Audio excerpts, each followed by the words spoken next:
And this is incredible research that Mary and her team have put together over at Forrester. And for Adam and I, we're going to play color commentary. We are going to give real-life examples from our own businesses or from our customers on what we're seeing with the millennial buyer, the millennial seller. So let's kick off. Mary, maybe a quick kind word from you and Adam as well. Yeah, it sounds great, Jamie. Thanks so much for the introduction, and it's a pleasure to be here with all of you and Adam as well. As Jamie mentioned, I'm a principal analyst at Forrester Research, and I've spent probably about the last year and a half or so really delving into the millennial mindset and what makes millennials tick. And so I'll tell you a little bit more about that research as we go forward, but thrilled to share it with you today. Fantastic. And Adam? Yeah, thanks for having me. My name is Adam Kirsh. I run our SMB space for Canada here at Salesforce, and pretty much all of our staff that we manage here and a lot of our clients being in the startup world are all in the millennial segment, so it's great to get a chance to speak with you all and join the webinar today. Fantastic, and it's very few times do Canucks outnumber the Yanks on a webcast like this, so this is fantastic. I'll turn off the webcam to preserve some broadband here, and let's just jump right into it. And Mary, really interested in hearing some of your research, and you call the plays. You tell me when you need me to move slides, and Adam and I will color commentary. Will do. Well, I hope you and Adam enjoy the moment, and the Patriots will be back playing soon enough, so not to worry for me. But anyway, yeah, I wrote this blog called Channeling My Inner Millennial to help launch the report Millennial B2B Buyers Come of Age, which I wrote with my team a little bit earlier this spring. And for those of you who don't know me, I'm actually not a millennial, but I've been writing, speaking, and researching millennials for over a year and a half. I work with a team of millennials, and I'm what you might call a boomer reboot. So that's what Richard Perez of the New York Times likes to call us. You know, we're very technology savvy. I'm on social media, probably not as frequently as all of the millennials, but I'm constantly thinking about millennials, and I think that you will take away from this conversation, if you're a marketing and sales leader or a seller, that you need to be thinking about millennials too, because they're becoming such a critical part of the workforce and very much influential in the buying cycle. So before we move to the next slide, there's a link. I don't know if Jamie's sharing the slides after, but feel free to link to my report and let me know what you're thinking about. There's some great case studies there in my blog. Yes, all this will be made available when we send out the recording. Sounds good, Jamie. Thanks so much. So let's move on to the next slide. And most of you know, because this is not a new topic for many of us, but millennials are really taking their seat at the table. And in terms of the workforce, the global workforce, within the next 3 years or so, they're going to be 50% of the global workforce. And by 2025, in the U.S., 44% of the workforce. And here I share a snippet of an interview with Jim Blackie, who used to be a former boss of mine many years ago, and he works for On24. He's the Chief Revenue Officer. We were really just talking about, you know, does connection and engagement and relationships matter? And they definitely do, but there's a different mindset. There's a different way of doing it. Millennials sometimes will, you know, be on dating apps in the same room. And Jim likes to say that, you know, millennials care about relationships and building relationships with sellers, but it's not a steak and martini crowd anymore. So things are really different as you think about this increasingly important constituency in your own businesses. And now, Adam, on your sales floor, what percentage of your sales professionals would be born after the year 1980? Yeah, I mean, I manage about, say, 70 sales reps across the country in this particular segment, and pretty much, I would say 95% of them fit into this category. So when we sell into the small business space, based on our hiring profile and the years of experience in the particular account executive role that I manage, about 95% of them fit into this segment. Yeah, we're a team of 20, 15 to 20 in our company, so 75% would be millennial in our business as well. So, Mary, yeah, and the decision-making processes you're going to get into is centered around that millennial. Yeah. Yeah, absolutely. I mean, we found so many interesting things that were a part of the research that I'm excited to share today. But, you know, before we get into it, I think to date, most of the focus on millennials has really been on, how do we recruit, inspire, retain millennials as part of the workforce. Some CEOs, like the CEO of PepsiCo, will actually reach out and call millennial parents of key executive candidates she's hoping to land. We hear how much of Google's revenues are aligned to different types of activities and programs internally so that everyone wants to work on site.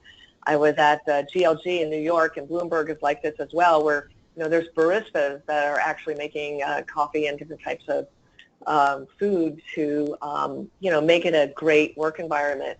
So much of the literature, when I did the research before delving into this particular topic, has really been focused on talent. So what I wanted to do was really focus on what is the buying process when you have increasingly more and more millennials coming to the table to weigh in.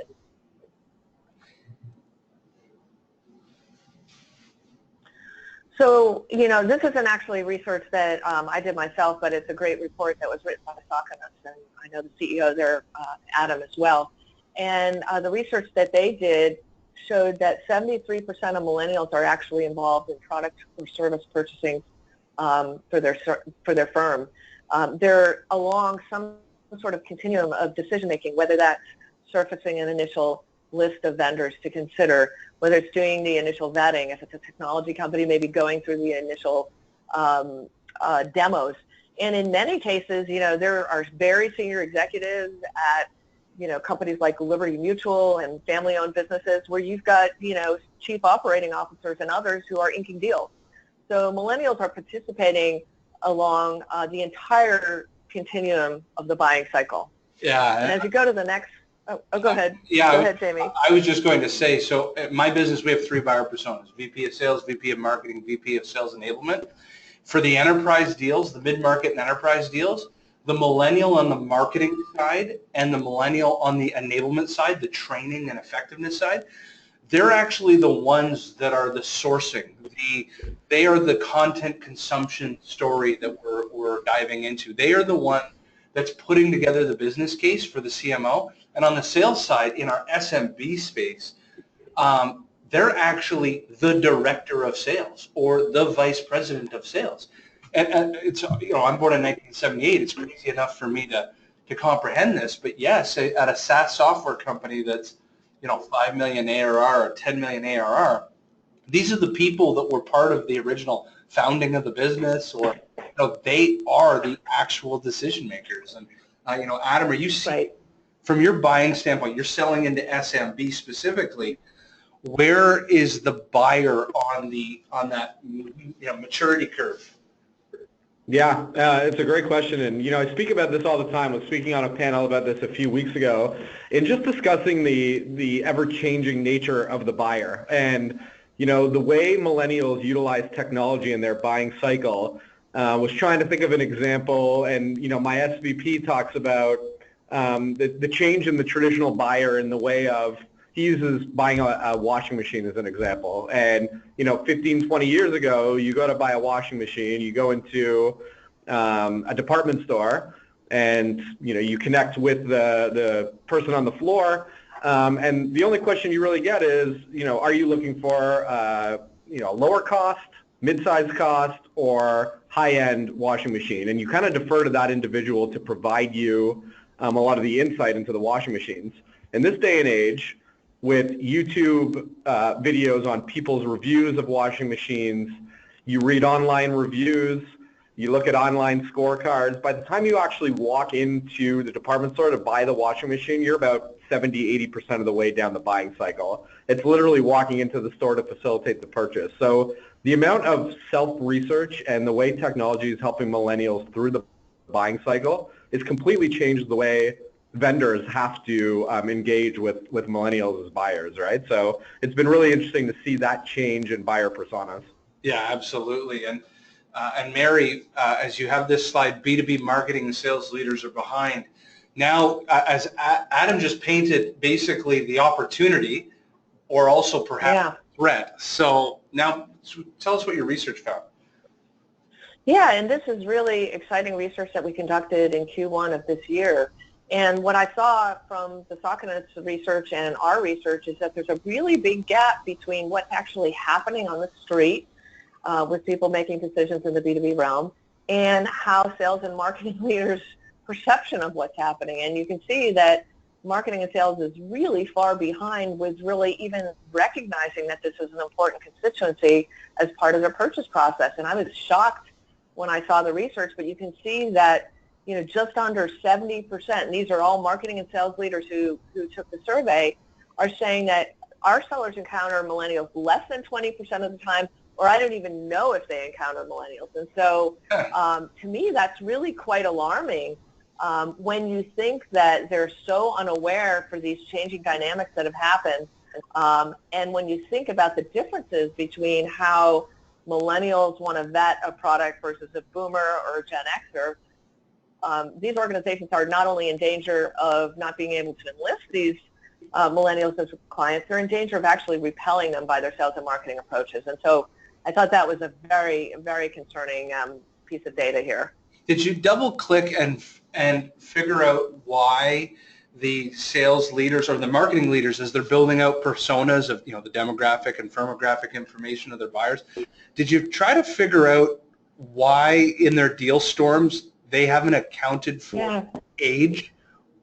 I'm just curious. Yeah. I wonder. Yeah, it is. It's a bit shocking to me. It's really a bit shocking.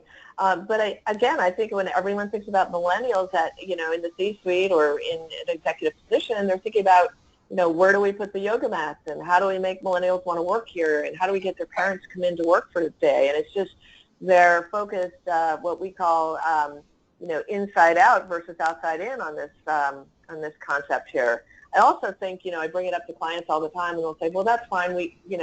But we have a much more mature buyer. We have a legacy product. We're selling procurement technology to, the COO. And, they're fooling themselves, Jamie, because as you said at the outset of this call, and I think Adam would concur, millennials are creating that sourcing list. They're putting together the list, and if you alienate them before the list is even created, you're missing out. So I think there's a real opportunity for course correction here.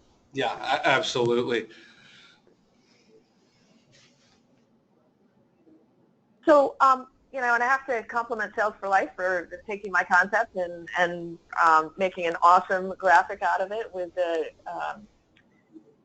Star Wars theme, marking the date of the birth of millennials in 1977. But anyway, the concept here really is that most sales and marketing strategies are designed to appeal to Gen Xers and Boomers. And millennials have a very different mindset, which of course relates to their experiences, whether they're societal, family, economic, educational, social, what have you. So if you are a Forrester client, you have a chance to click into the actual report. You'll see a really great grid that looks at, sort of differences in younger millennials, older millennials, Gen Xers, younger boomers, and older boomers as it relates to everything from family to career to economics to research channels. And if you think about, research channels, I think of millennials as constantly a search engine first approach.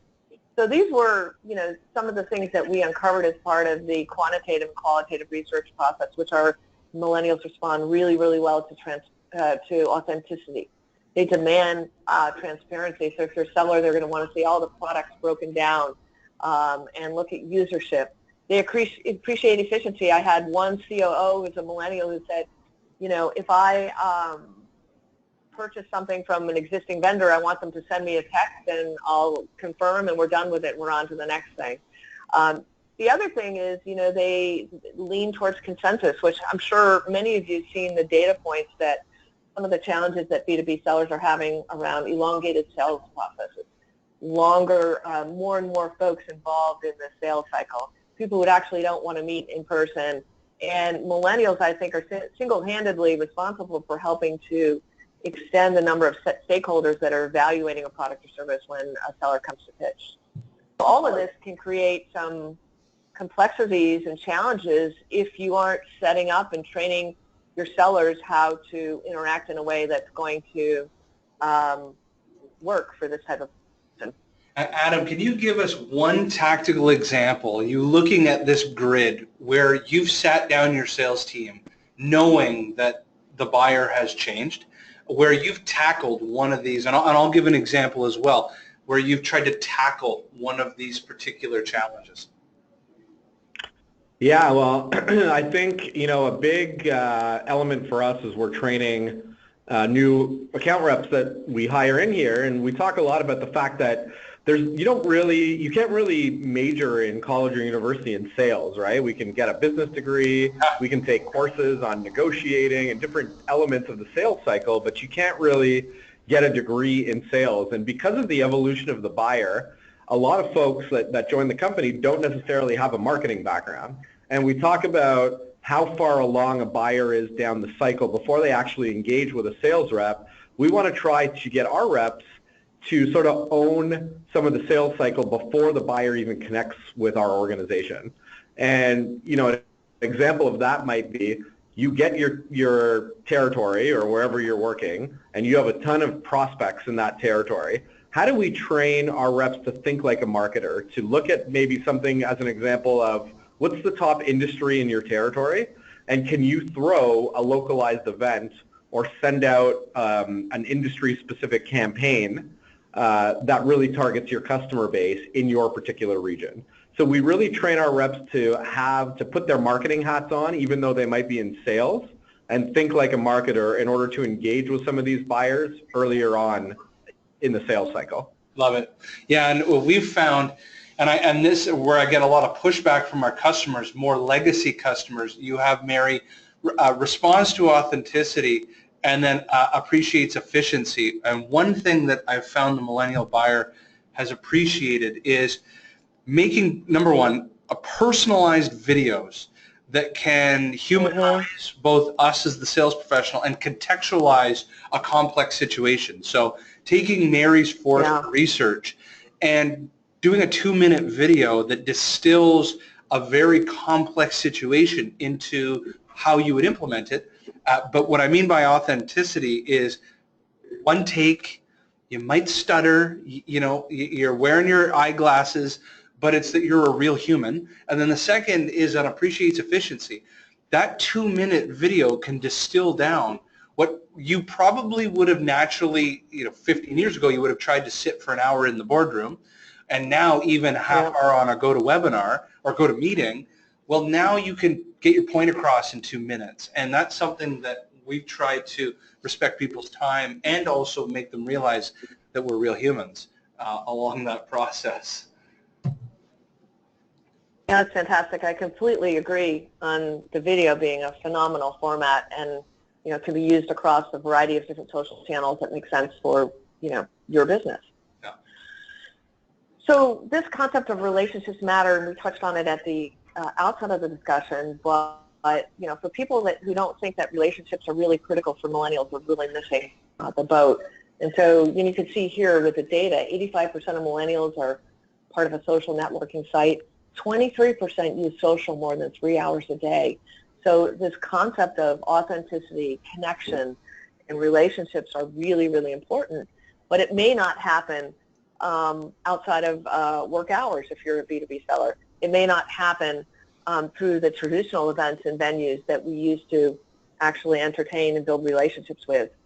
You could see that, in the day when I used to sell, golf was a big common ground. Today, it's more about triathlons and endurance sports and maybe a mud run, but different kinds of connections matter to this particular group. And I think this is one of the biggest misconceptions as we train boomers, as an example, that they believe that millennials don't have the same sticky, authentic, good relationships that the boomer does.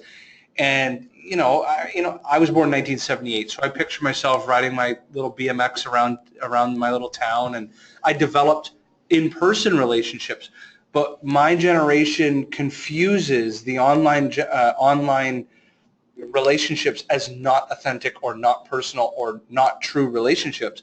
When in fact, when you get to know the millennials in your office, you realize they just happen to have multiple social circles.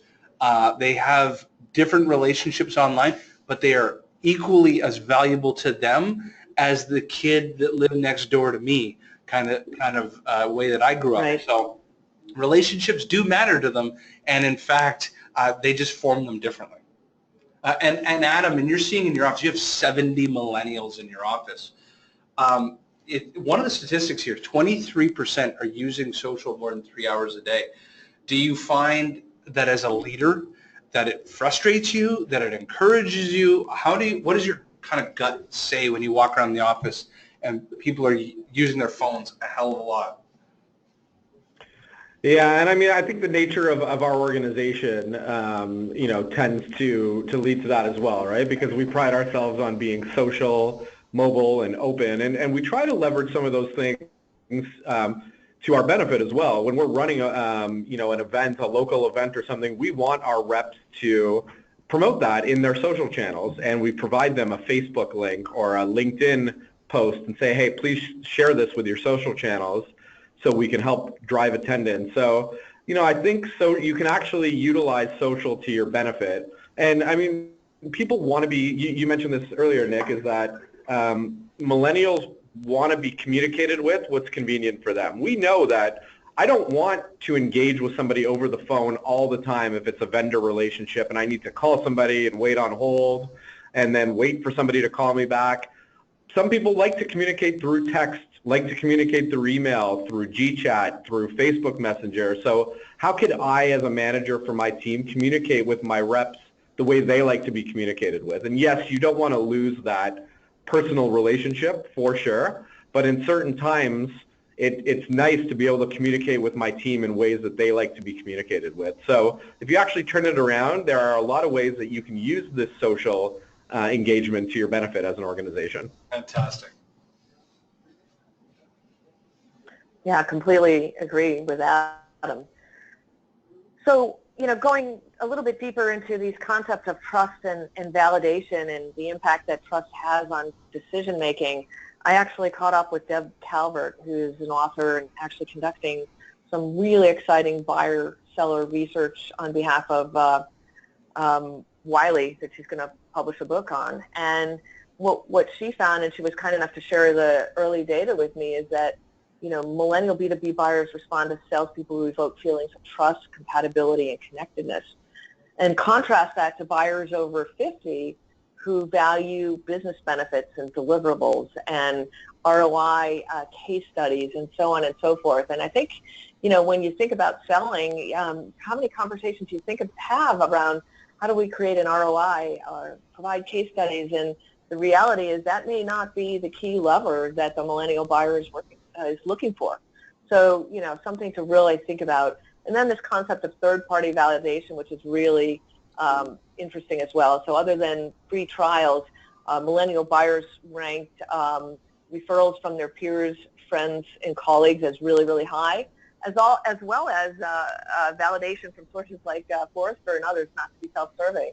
I actually had one millennial buyer say to me, I am not Warren Buffett, but I can figure out how to invest the way Warren Buffett does because I can go online and figure out, just about everything that he would do based on what's been written.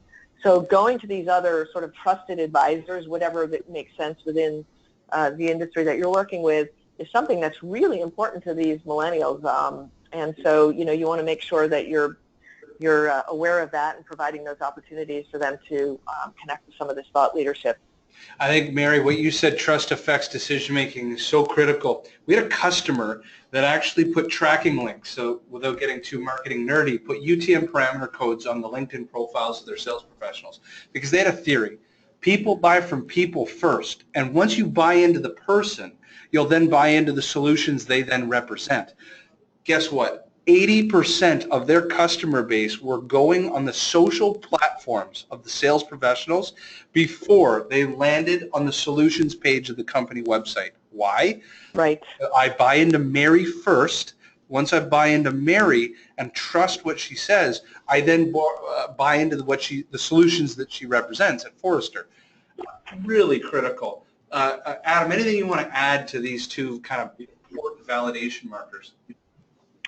Yeah, and I mean, it goes back to what you were indicating earlier about leveraging social media. And if you leverage some of these relationships with your staff, it's only going to help with validation. There was a great article written that talks a little bit about this and talks about that buyers actually research the sellers, not just your company, but the actual individual that they're dealing with through social media channels, whether it's LinkedIn or Facebook or Twitter, to see what these folks are tweeting about and talking about, to see what their effect is, or their influence, I should say, within a given industry. So, that's another important piece, and it just all goes to when you were talking before about leveraging social media and how we feel about millennials using social media.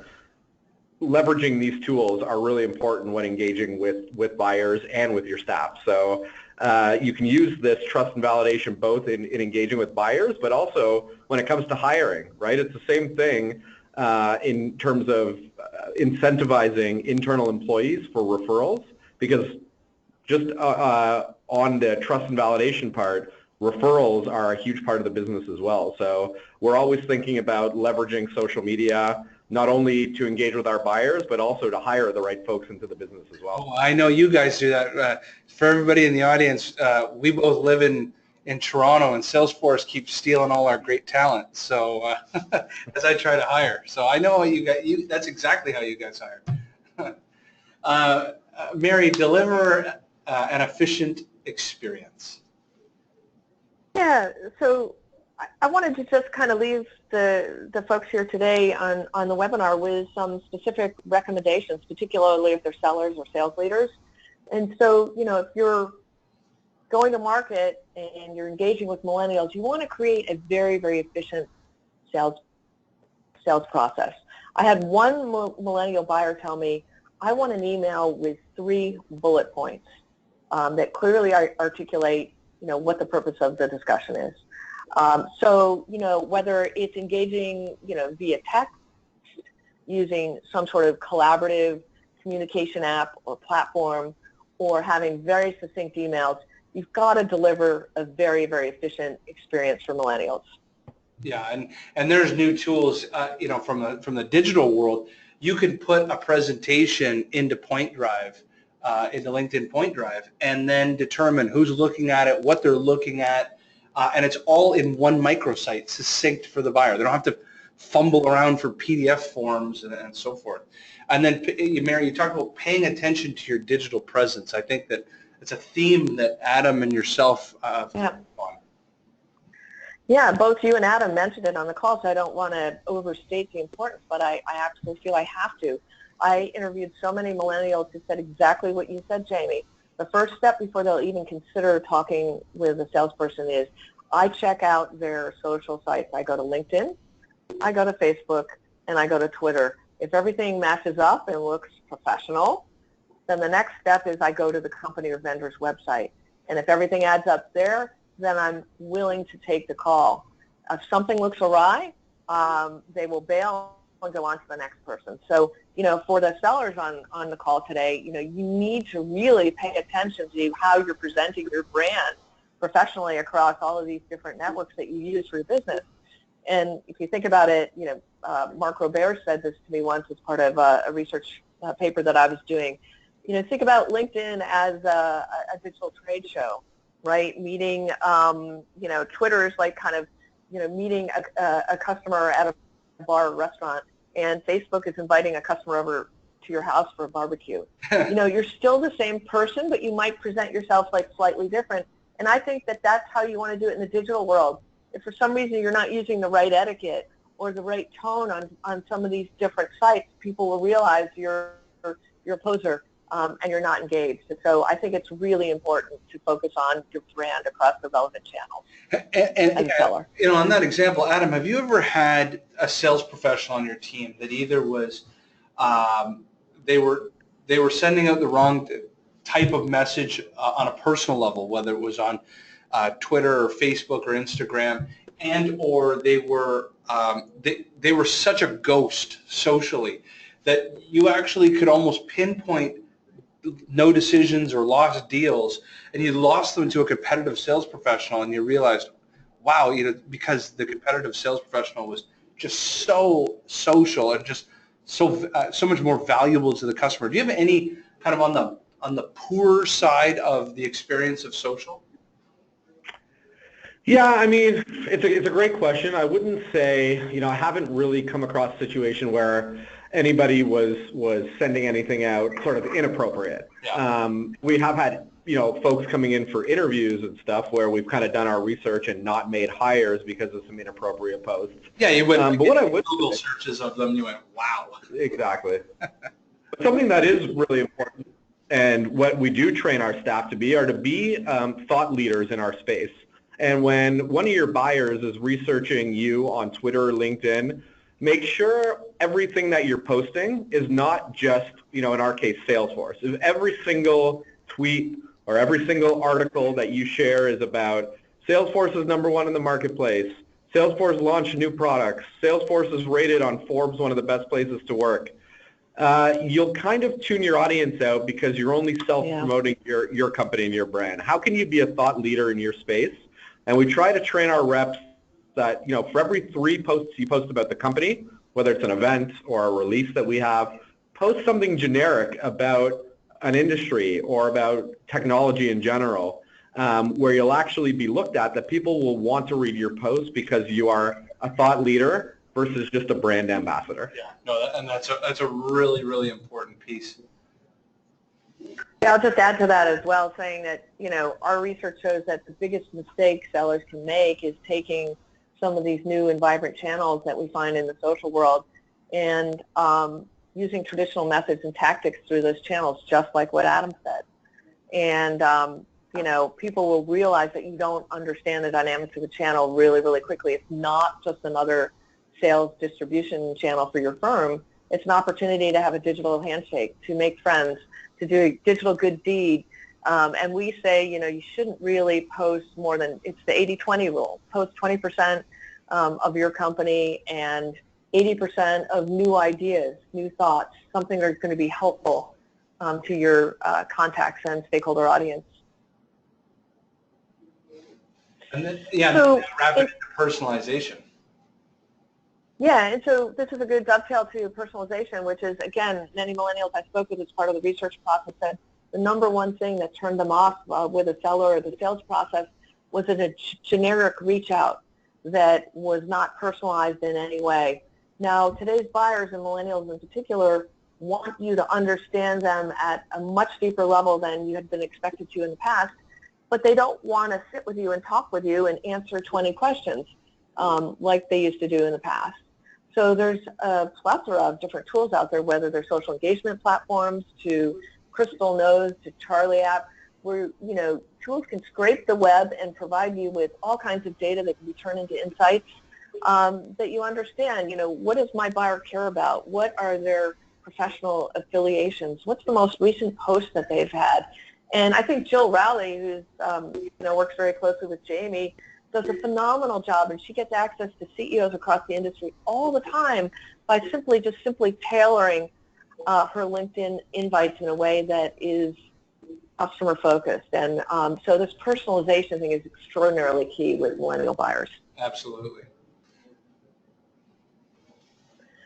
And then I love this as well. At Forrester, we always talk about this omnichannel approach. And so I personally believe that social will be the dominant channel for marketing and sales in the future, both from an engagement and a relationship building perspective.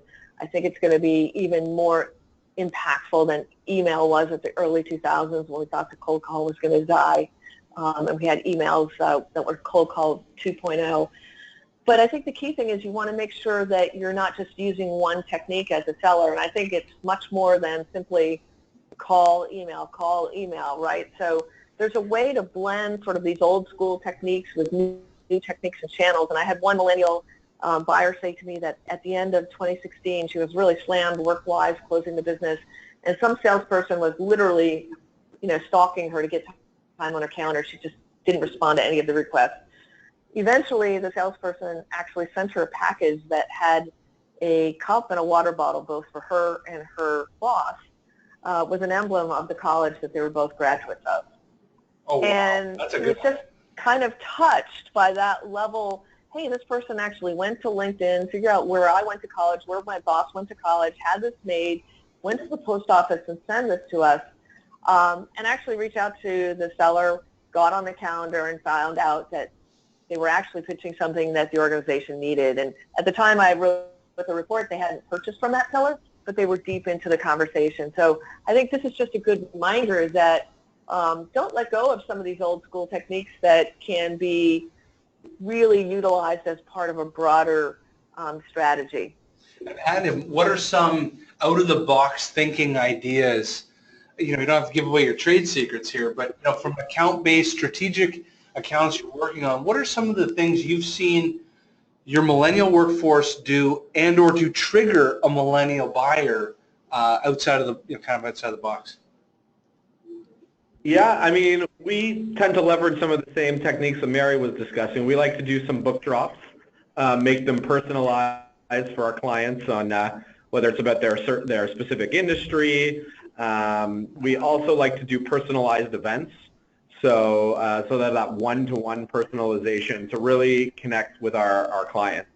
And what we do want to teach them is, you know, how to make the data work for them. So I talked at the beginning about, you know, the fact that they don't teach sales in school, and part of what they don't teach is how to be a data scientist. So when you're doing this personalization, how can you actually leverage some of the data about that particular customer in order to make the engagement personalized? And some of that has to do with internal data. So, you know, the type of business they're doing with your company, how long they've been a customer, are they a high usage customer on whatever the product is that you sell, or it could be external data, like the company just got a round of funding, you want to send them a congratulations book or a gift basket or something, right? So it's really leveraging data to personalize those interactions. Fantastic. Yeah.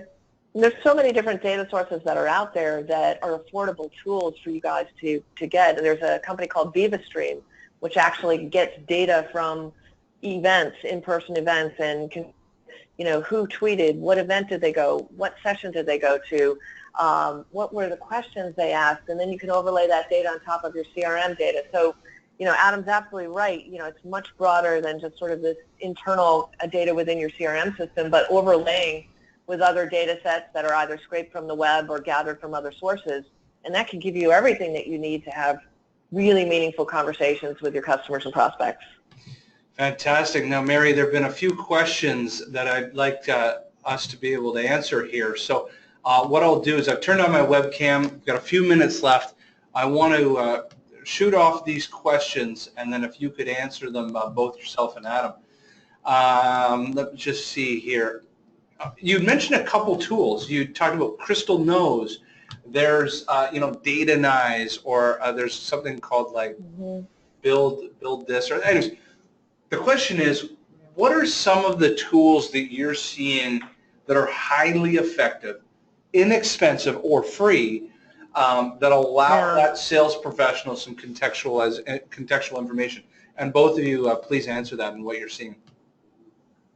Yeah, I mean, there's so many tools that are popping up at a breakneck pace right now. And, you know, if there are any clients on the call, there's a report I wrote recently which is called The B2B Consultant Seller Reigns in the 21st Century. And there's a section that really has all of these new tools sort of listed out and what they can do. But you mentioned some of them, Jamie. So Crystal Knows, I think, has a kind of a free trial. Charlie app is really affordable. It's an overlay. Collective Eye. Emissary is another thing that you can actually use to gain information from a network of experts that have maybe sold at the company you're selling into and help you understand the procurement process or key decision makers. There's so many both digital and analog tools that are coming out that you're really behind if you're not embracing some of them in and layering them into your CRM system. And probably Adam knows many others as well. Yeah, I mean, not to self-promote, but Salesforce is a huge tool. I figured I'd let you do that. Yeah, I mean, something that's been a game changer for our reps is not to get into any technology or functionality details, but when you go to a company page in Salesforce, it shows you not only the internal information, the business that you've done with that particular customer, so every deal you close with them, if they have any open service cases open, but it also now shows you the external data about that organization. So if I go to ABC Company in my Salesforce system, it will show me all the external news articles about that business. Have they hired a new C-suite? Have they gotten funding recently? Have they made an acquisition? So you can personalize that reach out by combining the internal data, so the business that they've done with your company, and the external data, what's going on with that customer in the news. The only other tool that comes to mind, and there are a slew of them, Vidyard is a great tool that sometimes our reps use to send, video personalized messages to clients over like a handwritten or a typed email, an actual personalized video to a customer to personalize that interaction. Yeah, and that kind of dovetails to the next question. We'll do this last question. Now, Adam, I don't know if you sell out, if your company or if your unit sells outside of Canada, but in fact, the question is, how do you break through these same generational challenges in LATAM? So from Mexico to Argentina. Ironically, I'm on a flight tomorrow to Bogota, Colombia for a digital university session with IBM, and I know I've been to in business in Mexico City and in LATAM multiple times. I'll answer this and then I'd love your opinion. The buyer and the sales professional are actually no different. They are still an iPad generation. They are still digital consumers. And Adam mentioned something around personal video. And also there's an article that came out yesterday by Gary Vaynerchuk around the resurgence of the podcast. The millennial is ironically, according to some data points, listening to less music and in fact finding more efficient ways to self-educate. They didn't want to sit in a classroom for 3 hours at a time in lectures, so they're sitting on the subway, they're sitting on the tarmac of an airplane, listening to podcasts, consuming digital sound bites. The same goes with video. Being able to communicate a message in minutes and making it personal and contextual is what we're finding 10xing the ability to open up a door than the traditional email or some of your traditional methods. And that's going across the board with the sales professionals we train in the LATAM market. Thoughts, Mary, Adam, I don't know if you have experience selling in the LATAM, or I guess this is kind of universal to the planet, really. Yeah, so I'll take a shot at that. I've had quite a bit of experience in leading international sales teams across LATAM, Asia, Pacific, and Europe. And, there's a couple of things that I'd point out. One is, the UK, parts of Europe, and parts of the Middle East and Asia are actually pretty far ahead of us in terms of their use of social networks and social communication apps. So there's apps like, WhatsApp, WeChat.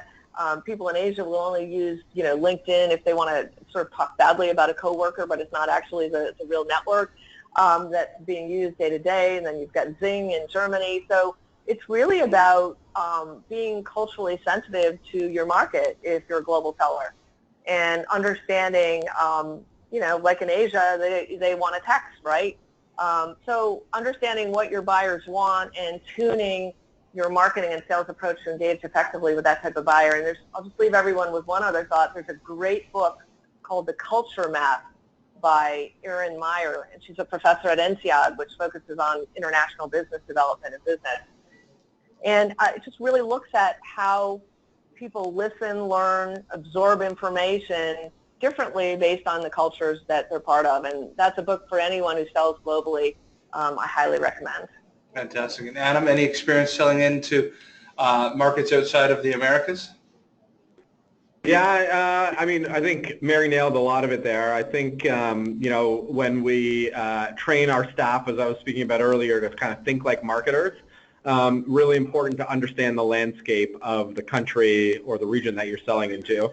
I even look at us here in Canada as an example, and the way we market here in Toronto, which is pretty centralized with regards to a big focus on the financial industry and the major banks that are in Toronto. Our marketing efforts here in Toronto versus Vancouver, which is out west and is extremely outdoorsy, and you talk a lot about the sort of outdoor aspect, our marketing efforts are completely night and day versus what we do even within the same country. Yeah, so really understanding the landscape in those countries are very important. Fantastic. Well, team, just looking at the time, really appreciate everyone's time.